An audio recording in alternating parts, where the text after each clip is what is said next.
Welcome to Taste of Veggie. We have special guests here. I have Urmi Kavi. She is my close friend and colleague of 20 years. And I have Meena Auntie, her mom, to share her special poha recipe here. Welcome to both of you. Let's talk about this recipe, Urmi. What is your special memory of this recipe? This is a recipe you can eat in the morning for breakfast or for brunch, for lunch, light lunch, or even in the evening. So this was, for me, the closest memory is to come back from school around 3:30, and then there's a nice warm bowl of poha there. I have to talk about Auntie. Auntie has been my friend and inspiration for the last 22 years. Auntie taught me a lot of things. She is a multifaceted lady. She can sew, crochet, she makes jewelry. I bought a lot of jewelry from her. She also does a lot of stitching and inspiration to all of us in Seattle area. So thanks, Auntie, for showing your recipe and sharing your time with us. Let's go through the ingredients, Auntie. Start with the poha that we have here is the thick poha. We want to use this, Deepa, because it stays separated when we soak it in the water. Yeah. If you use the thin poha, it becomes soggy like sticky rice. So want to make sure we buy the thick poha. Thick poha. This is about 2.5 cups of poha. Okay. And you want to sieve it. So as you can see, there's all these remaining pieces and stuff, or you may want to also look and make sure that there's no husk remaining. So remove the husk, or usually they're very clean, but sometimes there's like some pohas that are stuck in the process together or something. So you want to remove any clumps or any husks that may be. So the bottom ones, these are all the one that makes the dish mushy, isn't it? Yes. So you want to take it out and have the clean poha. Yes. That's good. We have a couple of Thai chilies here. I have a bunch of curry leaves, peanut. These are blanched, but you can even use roasted peanuts, whatever's available to you, maybe about quarter cup. These are raisins. You can use any type of raisins, or you can use sugar, or if you want to are not into sweets, then you can avoid these. Okay. We have half a carrot, about 3 potatoes, or if you have 2 big ones, these are red potatoes, but you can use any potatoes that you like. These, don't use the ones that are used for boiled mash, the mushy kinds. So use maybe the Yukon ones, or the ones you would use to make chips with. Chips, okay. These are frozen peas, but you can use frozen, or if you have fresh peas, you can use any green peas. This is about a quarter cup. This is half a onion, medium size. This one is a sweet onion because it gives it again that little bit of sweet, tangy flavoring. This is about a tablespoon of ginger that's crushed. What are all the other vegetables that are usually used in this? So the traditional recipes for poha includes aloo poha or batata poha in Maharashtra and Gujarat. In particular, they use the potato poha.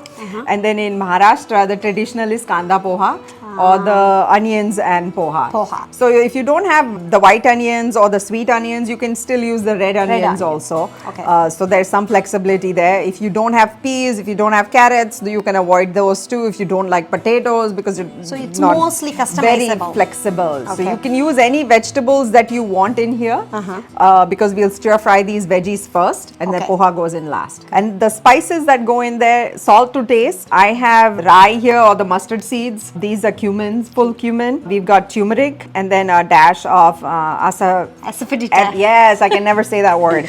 So that's what, yes, hing. So that's what we have here.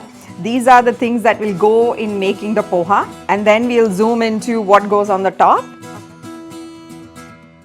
Okay. For toppings, again, it's very flexible. I have tomatoes, red onions, lemon, lime. You can use lemon or lime. Okay. I have save, or the traditional Bhujia. Yeah, gujia, or it's called the chickpea noodles. Yes. That's what those are. I have some cilantro, coriander, and then fresh coconut, or you can use frozen. Either one is fine. Okay. So, and you can add any other toppings. You can add chickpeas, full chickpeas, or whatever toppings you want to make it crunchy. So when you said evening snack, it is really good. It's kind of a chat, isn't it? Because with all these toppings, it has crunchiness and sweetness of the raisin and the nutty flavor.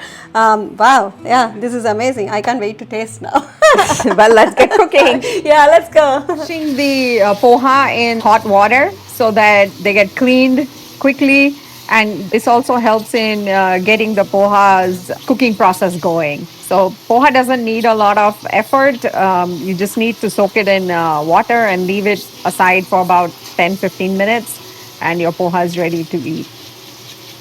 So poha is now set. We'll set it aside for about 10 minutes. So we have about 2 tablespoons of olive oil in here. You can use any oil that you're using for cooking. She has put the mustard seeds.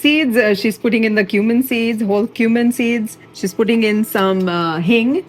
A little. Just a little bit. And we'll wait for the oil to get more heated. Stir a little bit. So the heat is in medium low.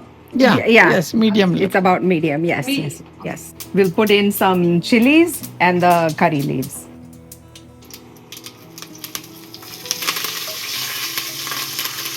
Next goes in the peanuts. So she's roasting the peanuts. Smells chopping. really good. She's putting in the onion. The onions went in. And we will stir the onions, and you want to get them translucent. So it'll take about 3 minutes, 3 to 4 minutes, and she's just going to keep stirring it. Okay. So my grandma used to talk about the poha, right? Poha is been there forever in our Yes. culture. So in olden days, when they travel in train for a longer distance, they have poha because it's so easy to make. Auntie is adding peas in it. And the carrots. She will buy the yogurt she will just buy the yogurt and add hot water to poha and a little bit of salt and yogurt, and they eat it. Yeah, it's instant food. It's yes, instant yes. food when you travel long distance. Next, the potatoes go in.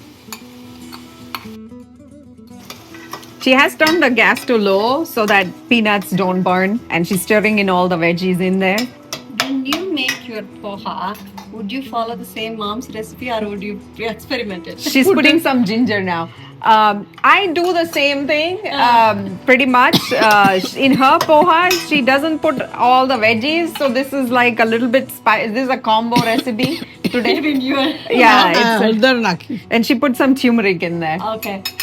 So all the spices are in there, all the veggies are in there, and now we will let this cook for about another 5 to 7 to 10 minutes, depending on how quickly the veggies cook. cooked. Yeah, especially the potato, Sauteed, which takes a little bit longer. Just salt. And then in the end she's putting in some salt to taste to season the vegetables. She's putting in about I would say about half a cup of water went in there. And then we'll just leave the veggies to cook now, to simmer. It's all on low still, and she's turned it on to medium heat now. Let's leave it for 5 minutes and check. The heat on high and the water just evaporated. So she's adding the poha, and this is, she turned it back to low so that the veggies don't get burned. And she's adding the poha in there.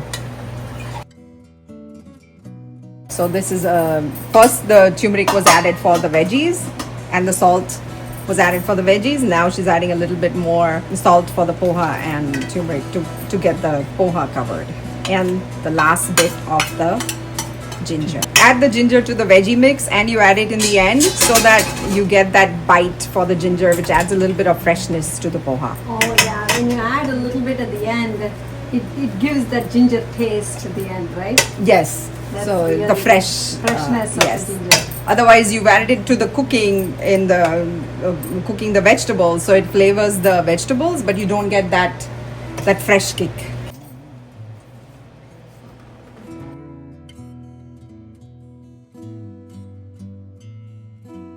Okay. So when auntie makes evening poha, does she put all the toppings and giving to you, or do you guys always come and We come and take our own poha and make our own plate because we all like different things. Oh yeah. For me, I like the onions and coconut more. Okay. I eat a little less of the tomatoes. Tomato.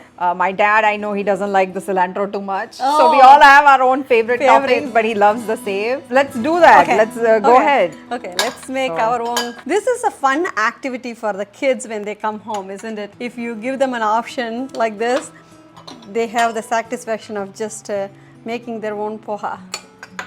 Yes, you can decide how much you want to put of which one, and what colors and how you want to. It is really go. colorful. And definitely a very quick, easy evening snack that people can come and decide what they want to put in.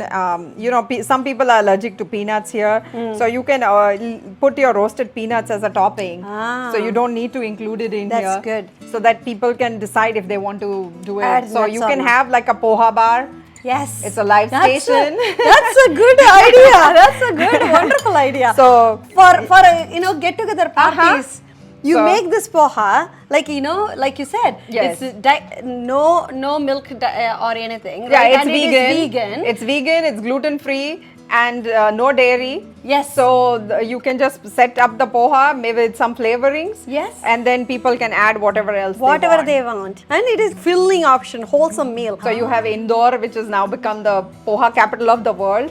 So you have Indori poha, that's very popular. Of course, Maharashtra, you have got the Kanda poha, which is Yes. like the standard. You see it in the streets of Mumbai, everywhere else also. Poha is also eaten in a lot of different combinations. So people eat poha with yogurt, people eat poha with chole or some sort of a ragda. I've also seen it being served with jalebi. So you can make, I'm sure there's more combinations. So poha has a lot of flexibility. Uncle made a comment on the side, jalebi would be perfect combination for the poha. So I can see the tradition in the house. Next to auntie, we have to make jalebi. Let's try it out and Yes. see how this is and check it out. You know, I tasted the poha as soon as auntie is done. That has a different flavor. And when you add all these fresh ingredients, It elevates it the flavor. elevates the flavor into a different dimension. Right. It's really, really good. Yep. Yeah. Thank you. Thanks to auntie. Thanks to you for sharing this recipe with us. I hope you all like this recipe that we shared. Tell us in the comments how you like your poha to be made. So it was very nice. So thank you for letting me share my poha recipe, my Thank mom's traditional recipe with you on your Taste of Veggie channel. For all those of you who are making poha for the first time, let us know how your poha turns out. And those of you who've been making it for years, do share your tips and how you make your poha and how you like it. And if you're new to the channel or have not subscribed, please like, share and subscribe. We want as many views as possible. So thank you. Thank you.